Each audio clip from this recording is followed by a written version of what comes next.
Thank you. We're going to get started with our afternoon panel. This is our CISO panel on data protection, privacy, and other top concerns for CISOs. So I'm going to start with some introductions to our esteemed panelists here to my left. And so I'll go from my left farther. So I'll start, Jason, with you. I'm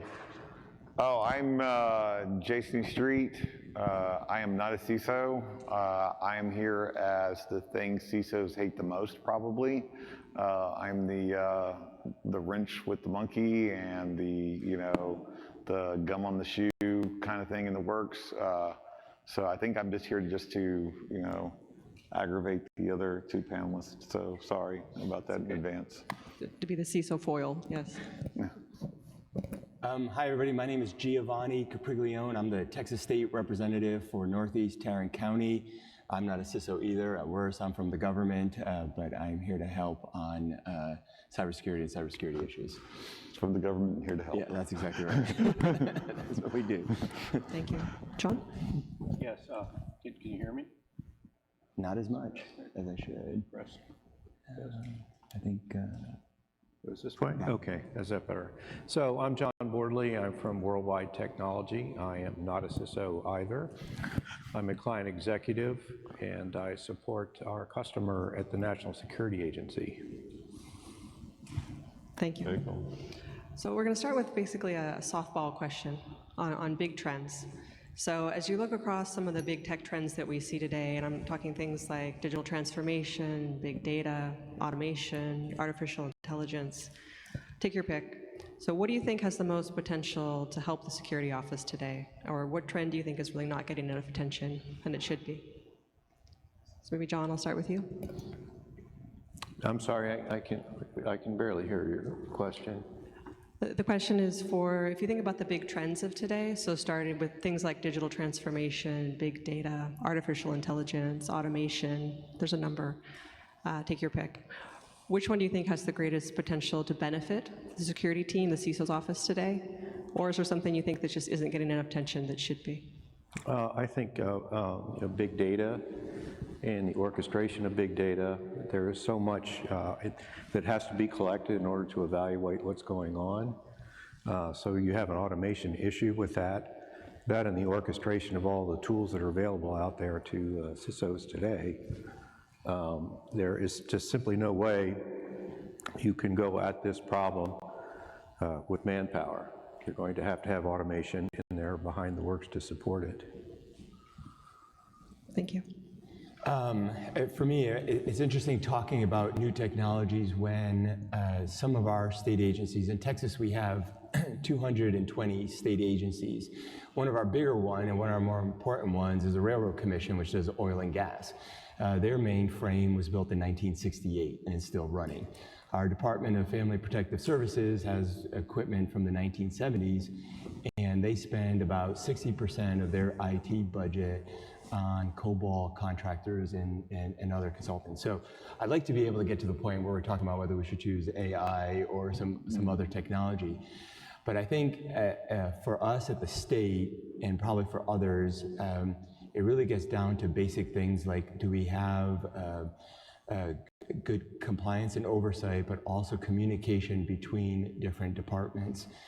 We have all of these different agencies that are siloed, probably in a lot of ways like your companies might be, and breaking through those barriers is a step we need to get to before we start talking about how to get super sophisticated equipment to work on security. I think it's just basic blocking and tackling still for us.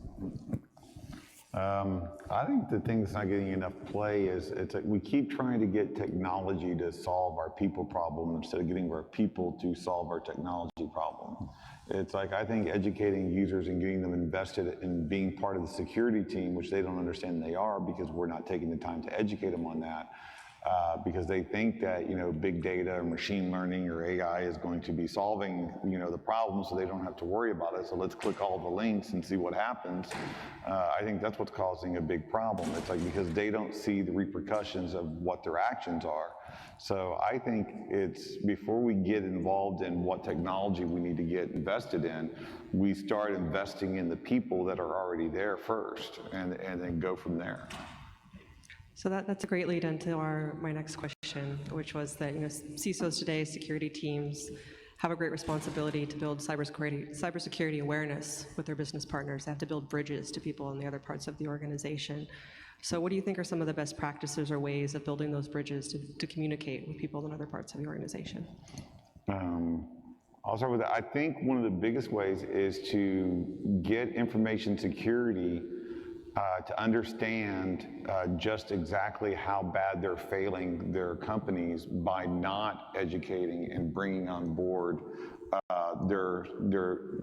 every employee is a intrusion detection unit.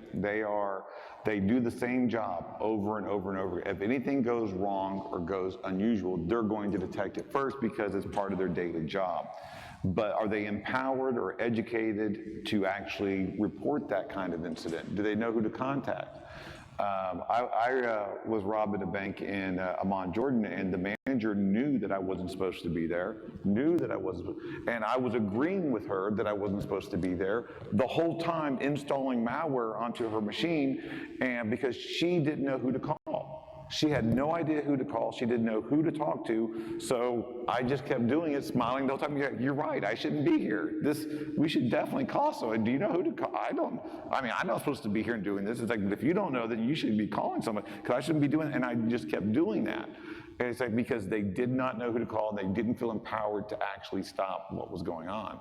So if you try to start treating your employees as a asset to your security program, instead of just saying that they're a liability and writing them off, that would create a lot more value.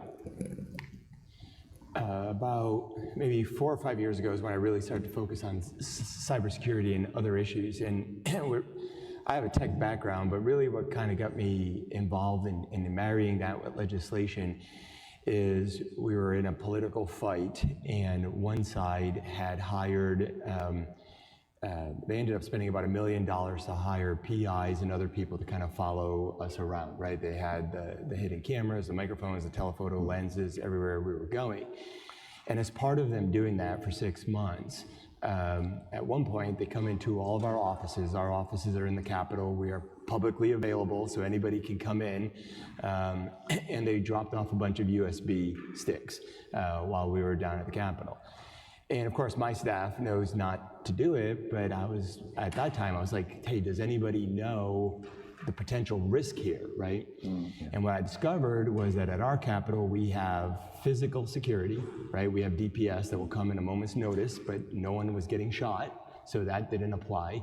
There was nothing broken with our system, so that wasn't their job either. And in that process, I figured out that we didn't have a way for our public safety folks to communicate with our staff folks, to communicate with our IT folks. And ultimately, what we ended up doing was finding out we had to hire a cybersecurity a CISO for the Texas Capitol and for the facilities.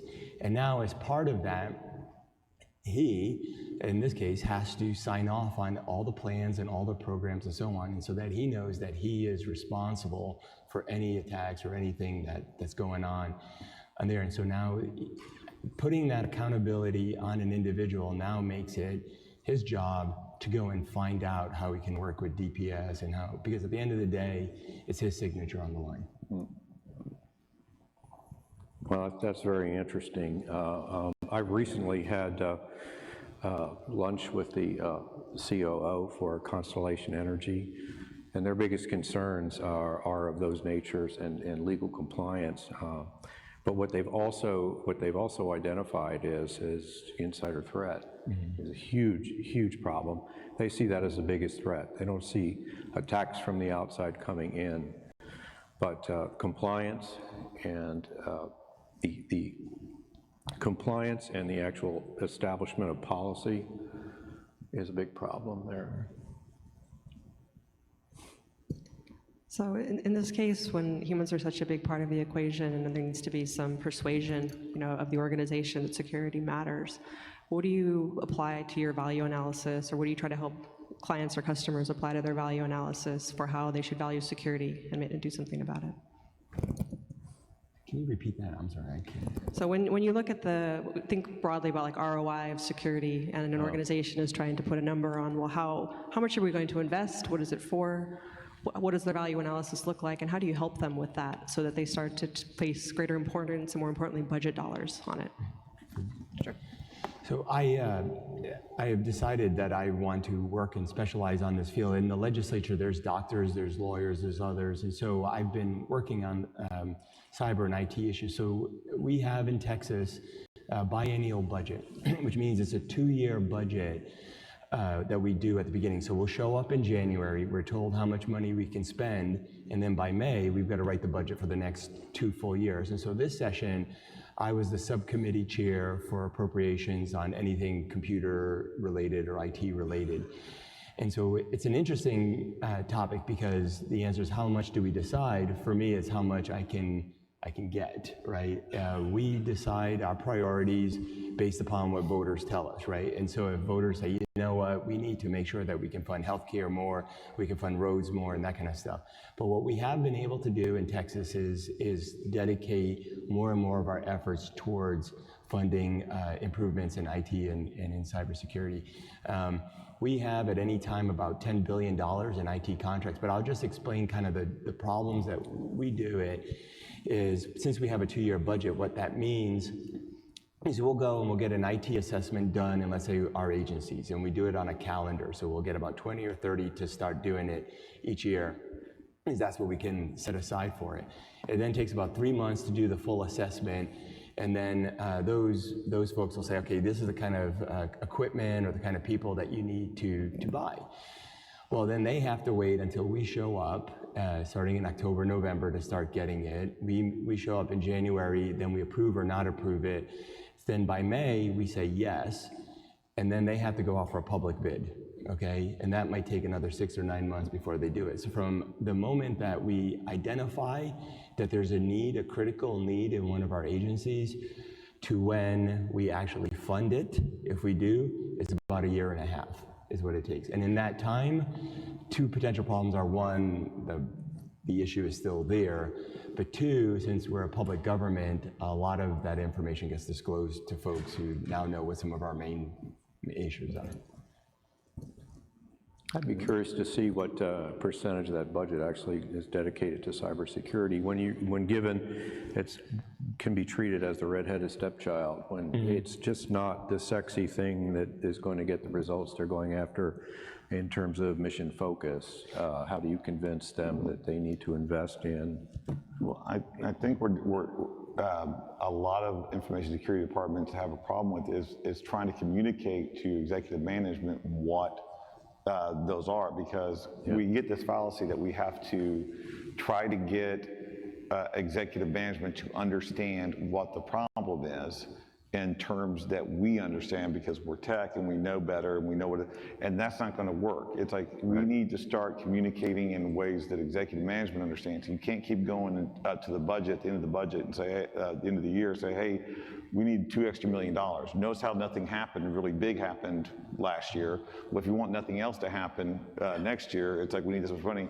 And I just got finished talking about this in my talk. It's like we need to start giving out pie. It's like, you know, who doesn't love pie? It's like start doing pie charts, showing up numbers, showing how many firewall hits hit the firewall, how many IDS alerts went off, how many spam or emails were quarantined in the gateway filter, how many systems are patched currently, and how many more need to be patched currently.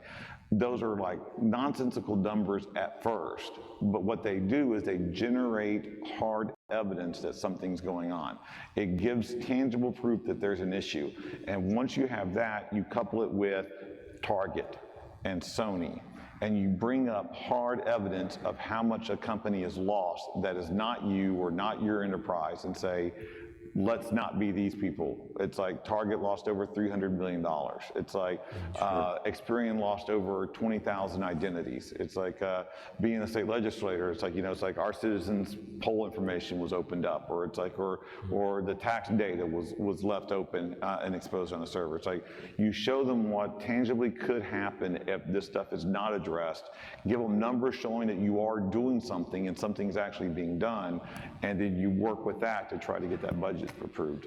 No, you're absolutely right. You have to show what impact it has had or could have. And for a long time, I was a tinfoil hat guy saying the sky is falling. Well, about a month ago, 21 different government entities in Texas were hit by an organized ransomware attack.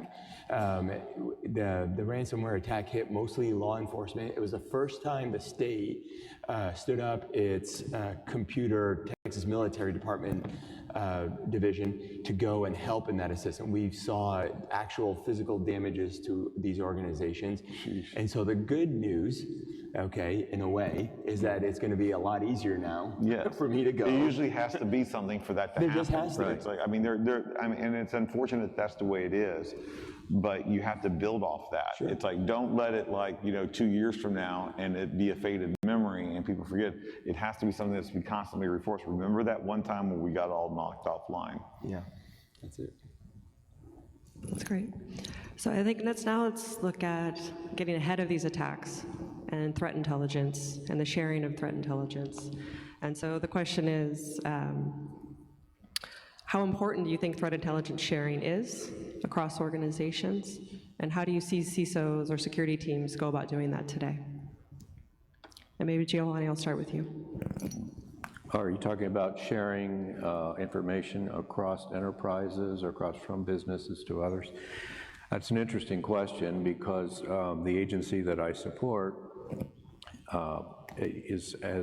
everything is very sensitive, and they're seeing things on the cutting edge of technology, or there are the cutting edge of attacks that are coming their way that they can't necessarily share with industry. But they're looking at ways of sanitizing that and actually getting it out and sharing it across the enterprises. So where they will come up with a way to thwart an attack, maybe they can't share it. Or maybe there's some proprietary reasons where one company won't share with another.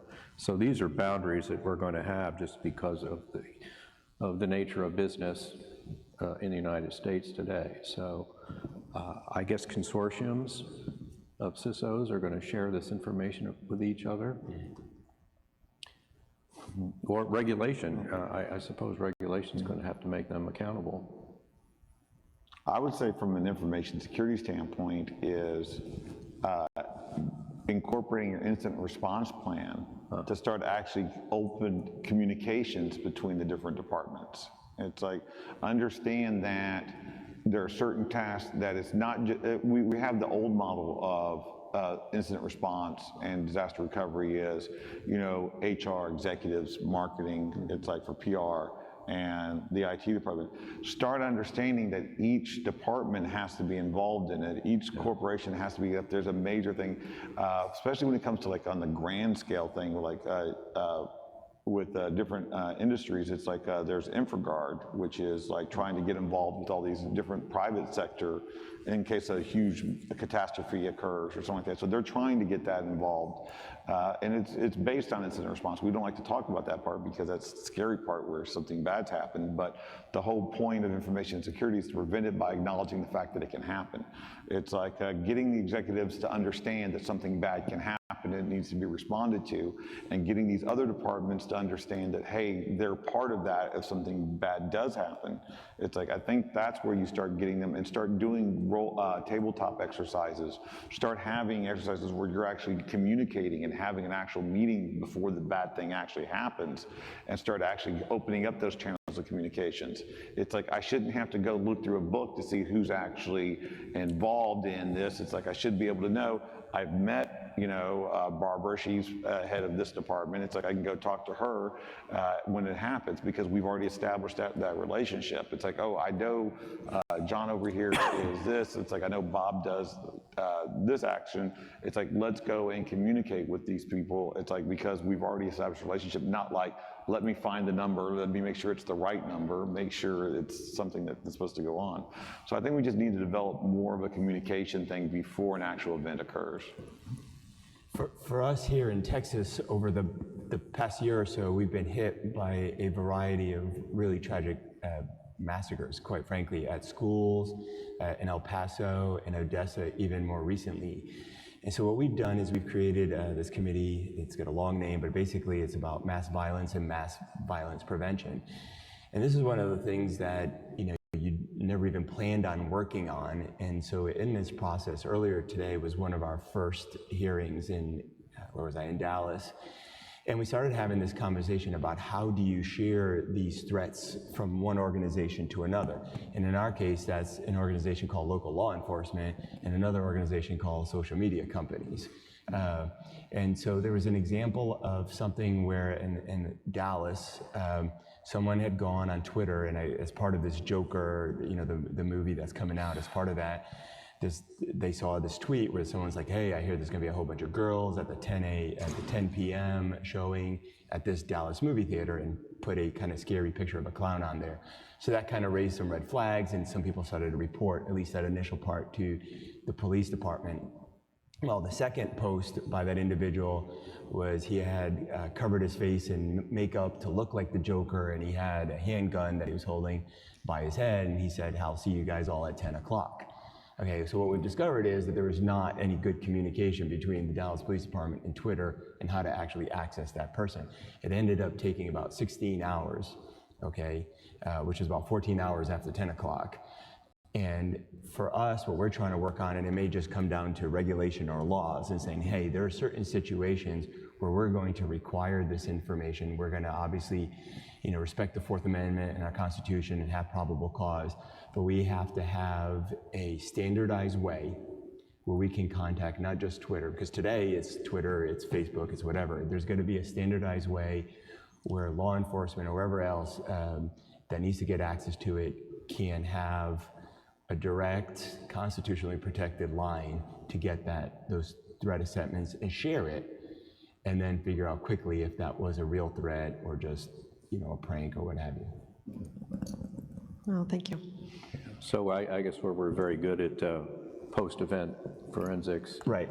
Right now, I mean, it's also clear after the fact how this should have never happened, and who didn't connect the dots, and we've been hearing that since 9/11. It's been incredible. We had a guy in my district, okay, he had been posting for months that he wanted to kill the President of the United States, showing pictures of himself on Facebook with guns and all that other kind of stuff for 6 months. Finally gets arrested. The next day I go on Facebook, I find the guy, and here he was straight out saying it. And I'm like, man, if I spell Facebook wrong, Facebook kind of dings me on it and says that I need to fix it, but how do we not have this ahead of time?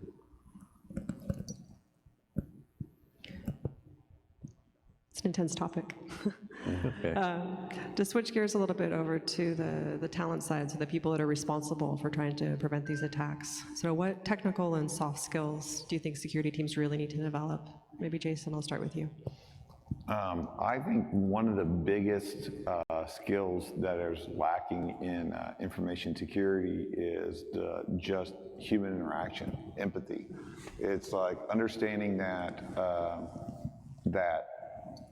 and I have to be honest with you. It's like when I first started in information security, I sucked because I came from a physical security and law enforcement kind of side of it, where I was dealing with future perps. And it's like, I was like, oh, what are they going to do? What are they going to screw up? It's like, what are they going to, it's like, so I did not have much empathy because it's like, I didn't know when they were going to make a mistake. It's like, and that was a failing on my part. It's like, we need to start understanding that we need to approach the whole thing with, these are people that are on our team. The day one that they're hired, they need to understand that they are part of the security team. And if they don't understand that, and they don't feel like that's one of their job responsibilities, well, then they're going to click. They're going to click on the links. It's like, that's not their job. It's like, they are only going to do things that are required to keep them employed so they can feed and clothe their children. It's like, if we're trying to say, these are the things you need to do to be employed, they're going to do that. We have not given them the impetus that being security conscious, it's like being cautious with emails, is also a job requirement. So therefore, if it's not a job requirement, it is nonsense for them to try to do. So I think we have to get better at doing communication, better at opening up and talking in a way that we show empathy to, like, look, I understand that you've got a lot of different job responsibilities. I understand that this stuff is new to you. It's like, understand that this is new technology. And we can say all we want about computers, like, oh, they've been around for 20 years and like that. It's like, you have to remember how many people died every day in car accidents in the 1940s and 1950s and the 1960s and in the 1970s until the late 70s and 80s, where people started actually going, hey, if we had a seat belt, maybe people wouldn't die as much, you know? It's like, maybe if we wouldn't make it so it just crumpled in and killed people, it's like, maybe we could, you know, do something about that. So it's like, it took 30 or 40 years with that new technology, you know, of the horseless carriage to actually start getting the security implementation, to getting people to understand it and be aware of it. It's like, so this is the other thing. This is another technological revolution that people are still getting grasp on, and they're still getting, trying to understand properly, and they don't. And it's like, so therefore we have to let them know and show them how they're responsible for it and educate them on that in a way that's not showing them that we think they're going to be screwing up, but that we're trying to help facilitate and help them do their job better.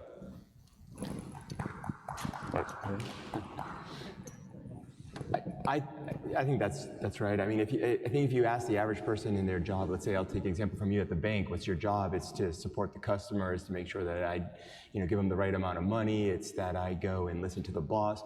But cybersecurity doesn't show up in their top 10, top 20 ideas. So one of the things that we worked on in the agency, each one of the Texas agencies, whether it's DPS, DMV, or whatever, they go through, we call it sunset, where every agency, every 10 years has to kind of defend its existence. We go through a full top-down, bottom-up review of each agency, that they're following all of their core missions. And our core missions have always been 12. You know, are you doing what is in your charter? Are you doing, do you have the right employees? Are you auditing all of your books and all that kind of stuff? And so what we do at the end of every session is we look and say, have they met all 12 parts of their mission statement? And if so, we are going to continue this agency. And if they haven't, we shut it down. And so what I did is I added number 13, which is cybersecurity. Make sure that as part of their mission statement and everything that they're doing, their job will not exist if they're not making sure that the data that they're protecting still exists. Very good. Interesting. Okay. Well, the biggest problem in all this is that we're constrained by ethics, and our adversaries are not. And we're on a defensive posture from the start. And you can't be on a defensive posture and win this battle, this war. We're going to always be on the losing side of it. So it's going to be dynamic, and it's always going to be changing until we start figuring out a way to legally and ethically hit back at our adversaries and make it hurt them as they come and attack us. As it stands now, I mean, they're not constrained by any ethics. They're free to do as they please. There's no policies in place. None of the things that we are constrained by. So I think we're right now we're still on the learning curve for all this, but we're way behind, and that has to be addressed as well. It makes you feel better. I'm not very ethically constrained in my job, so it's like. So you're an ethical hacker. I guess I shouldn't have said that. It's like. So as we're trying to look at the skill sets of cybersecurity folk, then how do you measure their skill sets, and how do you value certifications in your line of work?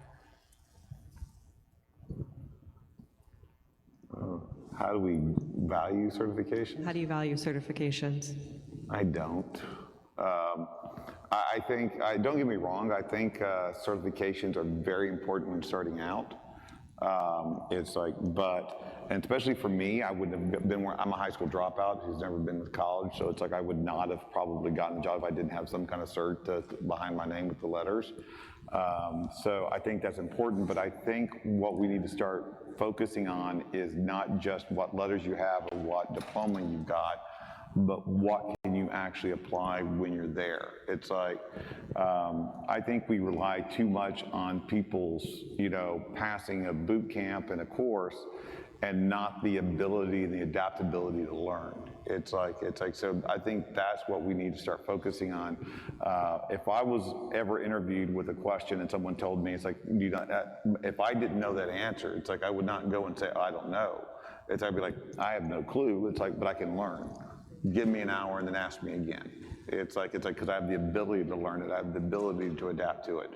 It's like, so I think that we need to, I think certifications are good at a certain point, but it's a fixed time. It's like, and it's like, so if you want to go, and I mean, I took the CISSP back in 2001 in March. It's like, so if you want to know, and trust me, the shape and size and the thickness of a bollard hasn't, you know, changed that much in the last 20 years. But the TCP protocols, it's like, have done a little bit. The tools that are like now required, it's like, I mean, yeah, the fire extinguishers are still the same. It's like that you have on the test and some of these other things. But the technology from 2001 versus this, and it's like, and just because I get CPEs that I can go to by getting at InfraGard meetings, how does that qualify for me having a certification? It's like, and being valid on it and current on it. It's like, what I say is that what we should do is like have certifications that actually talk about how much involvement have you done in the community, how many talks have you given at an event, how much have you contributed, because every single person in this audience can contribute and give a talk on a subject. It's like, you know, being that they're still students or they're in the veterans for the last 30 years in the field, they have something that they can give a talk on. It's like, so what kind of proof can you give, what kind of documentation can you show that you've publicly contributed or researched a topic? It's like, I think that's where we should start focusing on more about what their involvement is, not just what piece of paper they have. Yeah, I'm going to have to agree with that 100%. Certifications put you behind the curve. There's some requirement for that, obviously, the tools that you're going to need to do the job, but let's face it, it addresses what's already happened and what's known and documented. The truly creative people who can go after these attacks are out there. And I know I've worked in Silicon Valley for 10 years of my career, and most of those folks didn't have certifications. They were the best engineers and programmers I'd ever met. Most creative people. It's the creative people you want to go after this problem, and I think certifications really, right now, they just don't quite address everything that's required. I think maybe for us, the value of the certification is probably measured more in our ability to retain people. You know, what we've seen a lot of times is, you know, we can't, especially in our deal, we can't pay people what they're worth, right? So we have to provide other auxiliary things for them to kind of stay. Obviously, it's a 9-to-5 job. It's something that maybe has a pension and all that kind of stuff, but we're still struggling, like many of you all maybe at your companies are trying to retain really top talent in this kind of environment. And when I've gone and I've asked people and said, listen, I can't pay you, what do you want? And we hear things like, I want a way to get promoted, right? A track to be able to go up to either management, higher management. But I have found that many of them in surveys have told us that a certification, this ability to just learn more and have kind of a standardized way where they can become more educated and be more rounded, is a value maybe more for the business or the entity than the individual themselves, but it does help us with turnover and that kind of stuff if we're just in order to be able to retain, and therefore that helps us kind of have some continuity of skill and of people. I would think that you'd get better retention. It's like if you offered your employees, it's like if you're a job, it's like we'll give you this much time, paid time, and travel expenses to go to this many conferences a year. It's like, yeah, it's like, because quite frankly, going to a conference like this, it's like, is vital to understanding. It's not just going to a talk, it's their ability to network with other people who have other resources that can then build on that and bring up their career by sharing that knowledge. Yes, you're right. That's probably the right thing. And in a corporation, but you know, the only thing is in our world, they end up being called junkets is the thing. And so what happened with, and I'll just give a story, at TABC, that's what they did. And they would go and they'd go to different conventions. One of them, unfortunately, was in Hawaii. Okay, and along the way, unfortunately, it sounds like freaking awesome. It's like, oh wait, that's probably the problem. Okay, sorry. They all got fired. Okay, that's fine. So yeah, no, I think you're right. I mean, there's things like that that probably are less expensive and just as valuable, and that's something we should look at. That's a good point. Yeah. So all three of you either work at or serve, large organizations, and those folks invest a lot in cybersecurity. So for the investments that large organizations make, what are the recommendations you would make to small, medium, or mid-sized businesses? I think one of the biggest things that a small-sized business or someone that doesn't have a dedicated information security team, or maybe have one guy from IT that they, that was on the Geek Squad and is now over here like, ooh, I'm the big guy. I think one of the key things that they can do are, one, know every single machine they own and what it's doing on their network. It's like doing some way to actually monitor and see exactly how many machines they have. Because if you don't know how many machines you have, how can you secure anything? Second of all, just make sure that their auto updates are on. Their personal firewalls on the machines that came with the machines are on. It's like the Windows Defender. It's like the Windows firewall. It's like make sure their patch management is actually up and they're updating those systems every month. Because I think that ruins, we have too much time and we glorify and we romanticize the whole O-Day thing. It's like, oh my gosh, someone's dropping an O-Day here, someone's dropping an O-Day there. It's like 86% of the victims of cybercrime, it's like in corporations, it's like said that the vulnerability that they hit was a decade old. It's like, so screw your O-Day. It's like, patch your freaking 5,473 O-Day. It's like, that's the O-Day that needs to get fixed. It's like, so we need to start making sure that that system, because that's manageable. That should be manageable for any corporation, being able to just do a regular patching of their systems and also monitoring what device comes on. Because I promise you, I've got like 3 or 4 devices that can attach to your network. And it's like, and you may want to know when they connect. It's like, and if you don't, you're going to have a bad day. I had a constituent, they make, what's it called? Whatever, it's a game that they make. It's like a shuffleboard. They're one of the big shuffleboard things. So you don't think of them as a tech company at all. And one day they discovered, which I think is something that they needed to know ahead of time, is exactly which data was most important for their business to continue running to the next day. Definitely. And absolutely, they need to know their assets and all that kind of stuff. But I think for them, what they realized is the most important thing they had was the numbers of all their clients and all their vendors. And they had put that on the same system as they put everything else. And when that went away, they effectively lost their business. So I think for me, the most critical thing is figuring out what is the data that you have that you cannot possibly lose. And maybe that's just a small subsection of what you have. And then focus on that first. And then worry about everything else later. Very good, yeah. Okay, so that's investment in infrastructure, and then making your management aware of what they have at stake to lose, which goes back to the very first thing we talked about, right?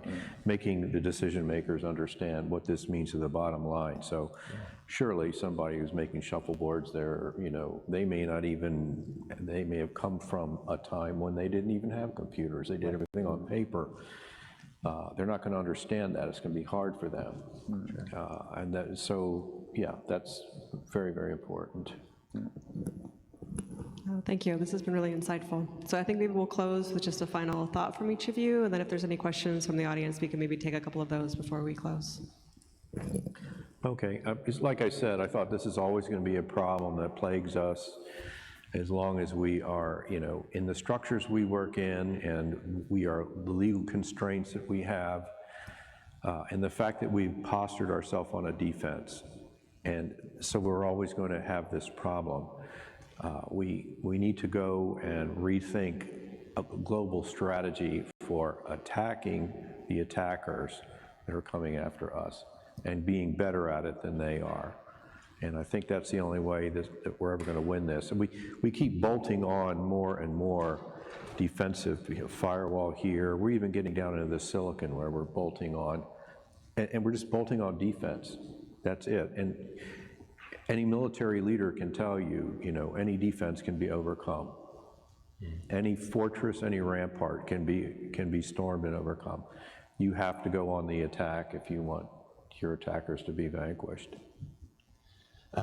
And I guess in closing, one, I wouldn't be a good politician if I didn't say vote for me if you live in House District 98. One of the things that I'm working on in the interim, we're going to work on for the next year is legislation related to data privacy in general, right? So the state, along with corporations, collect a lot of your data. And at the end of the day, almost everything that someone's trying to get is access to that data, to sell that data, or to transfer it. And so as we start going towards the next session, my name's Giovanni.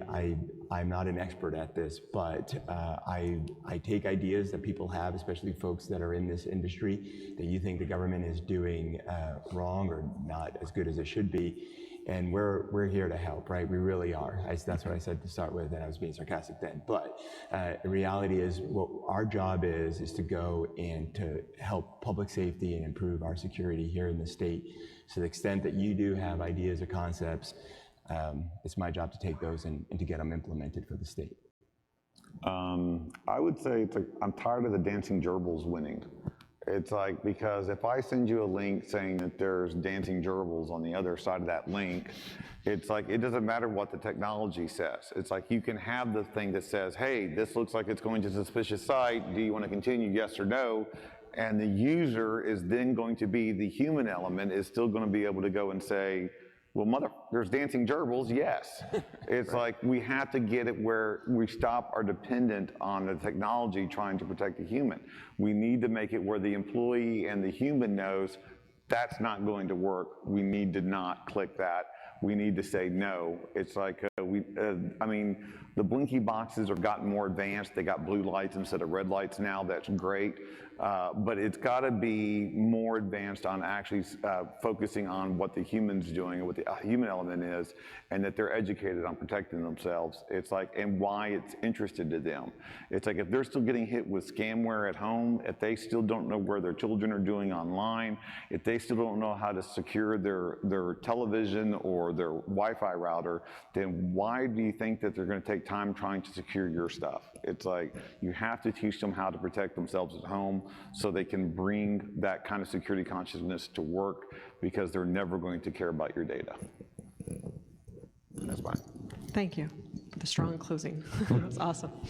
So audience, do you guys have any questions for our panel before we close for today? I think I may have the only mic, so I will walk it to you if you do. Yes. Or you can talk loudly. And real quick, we all have an issue. There's a deficit of 500,000 jobs in the U.S. for cybersecurity professionals. What kind of innovative ways have you guys tried to attract, build, create your own, because they're not coming out educated in the out of high school, ready to attack this career field? We're not giving them the right resources and incentives in college to attack this career field. So what are you doing? What kind of ideas are you trying to increase our pool that we all have an issue to get cybersecurity professionals? Make sense? Well, I have the beauty of not being part of that, so I can tell you what I would say. It's like, one of the biggest problems and hindrances for companies trying to find security people are they're being totally idiotically stupid on the requirements. It's like, for the first job opening. It's like, you get someone that comes in and says, like, we're looking for someone to come in to be in our information security team. We're looking for a junior level person. They need to know Checkpoint, Fortinet. They need to know exactly how to use Snort, IDS, and Splunk, SIEM log management and stuff. At least 7 years experience in the field and stuff, you know, and plus the CISSP. What's that noise? It's like, no, it's like, you need to be able to say, we're willing to hire someone as an entry level of information security, willing to learn on the job, having a desire and a passion to get this job done.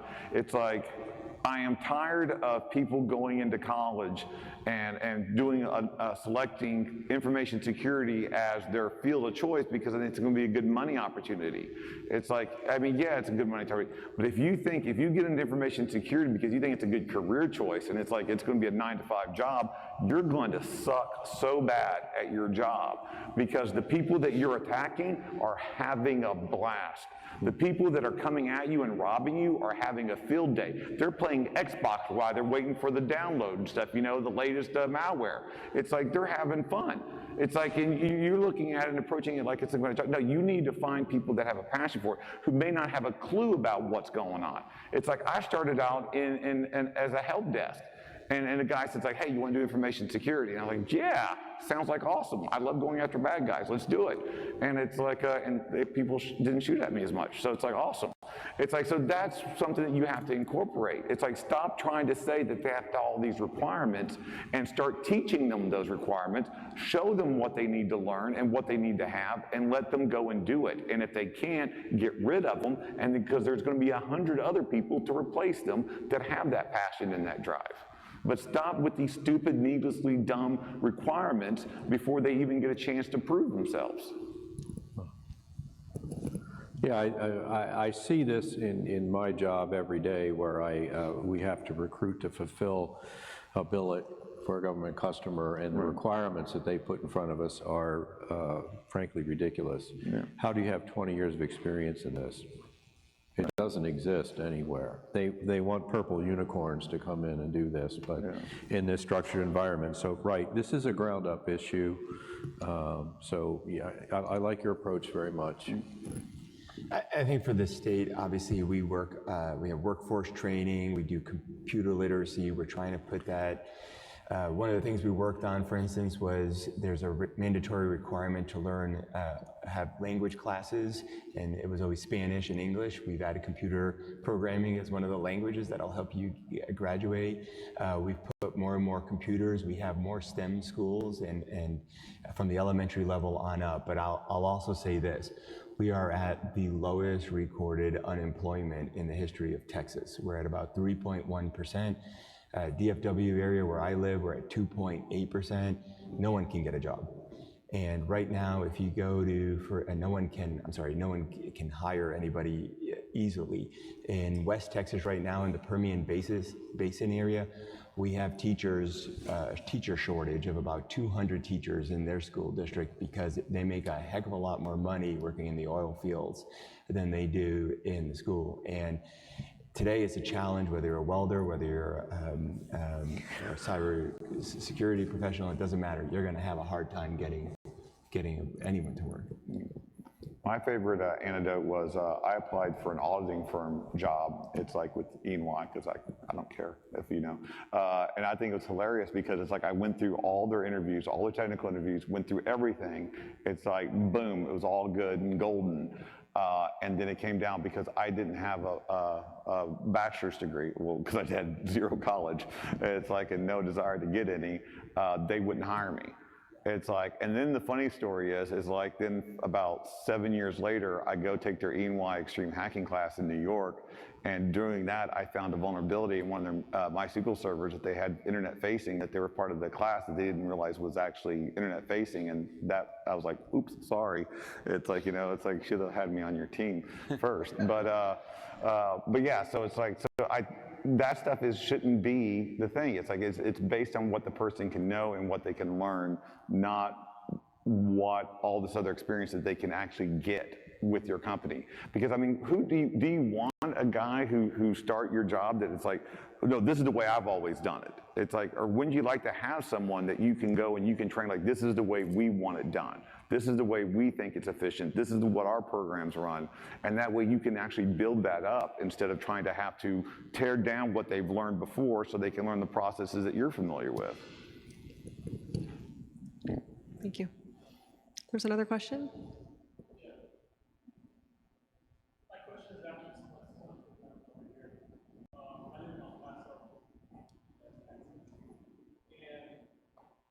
We're in the process of starting a cybersecurity society for the first time in West Texas, so it's really interesting to see other organizations have to set this up. This is what we want to do in El Paso.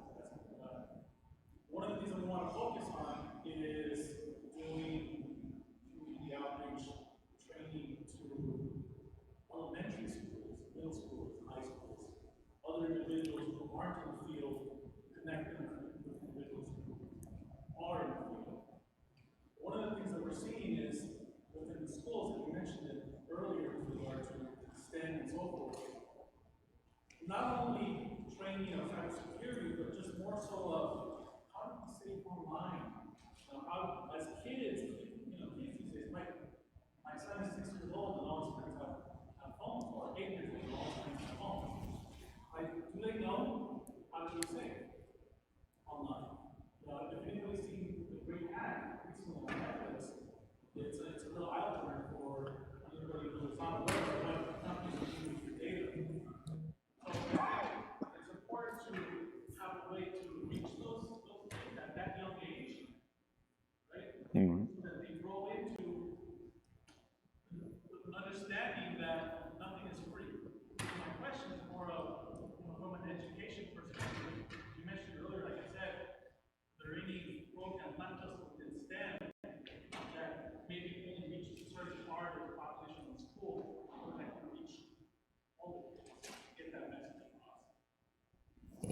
You know, one of the challenges on that, just in general, has been that we have independent school districts, right? So what you'll find is if you can figure out how to get something implemented in one school district, you almost have to start over again in another school district. But we've got a lot of programs that through TEA, which is our Texas Education Administration, we can go and push down. One of, I think, the clever ways we can do things like that is by changing what's called TEKS, which is our curriculum, right?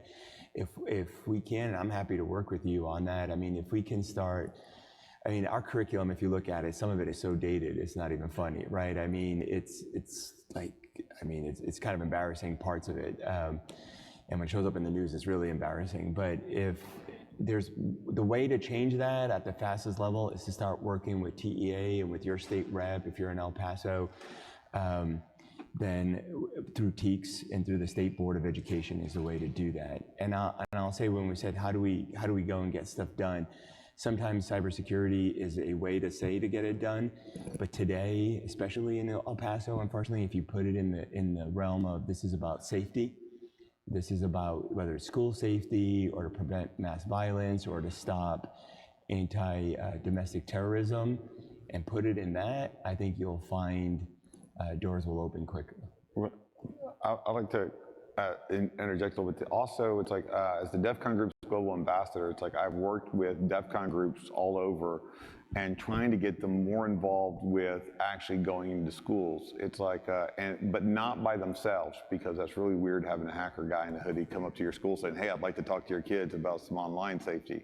But no, getting involved with law enforcement, it's like reaching out to the local law enforcement first, showing them what you do, showing them what you're about, showing them what your groups are about, and then using the FBI, whatever. It's like they have online material for kids' safety. It's like they have the training material. But don't get some cop or FBI agent to go to the school and actually talk to them, because, Lord, that's a mess. It's like, that's like DARE days, right? It's like, that's really gonna keep people from doing drugs. Actually get the hacker. It's like to go and talk. So first of all, you ruin the whole negative connotation that people have got, the bias, where it's like hackers are the bad guys. It's like hackers are not bad guys. It's like criminals are bad guys. It's like, so it's like, and so you have a hacker talking to them in a way that they understand and they can relate to, because we know all the cool memes too, and it's like, and actually can communicate to them those issues. And it's like, and so that gives it a novel way. But you also have the backing of law enforcement. It's like to deal with the school, and it's like, and they can help vet which person's going to be out there in front talking to the person, which hacker that they want to do that. Yes. I just wanted to add, everything you said is great, Jason, as always. In Texas, you have a lot of resources available. There's TEKS, which is going to come in out of A&M. I'm part of the UTSA program. We have something there. There is something actually in place at UTEP. In addition, there's some people here in San Antonio you're looking for that are involved in cyber safety and other local. We created our own local security association, simply to deal with local issues. There you go. Talk to those guys.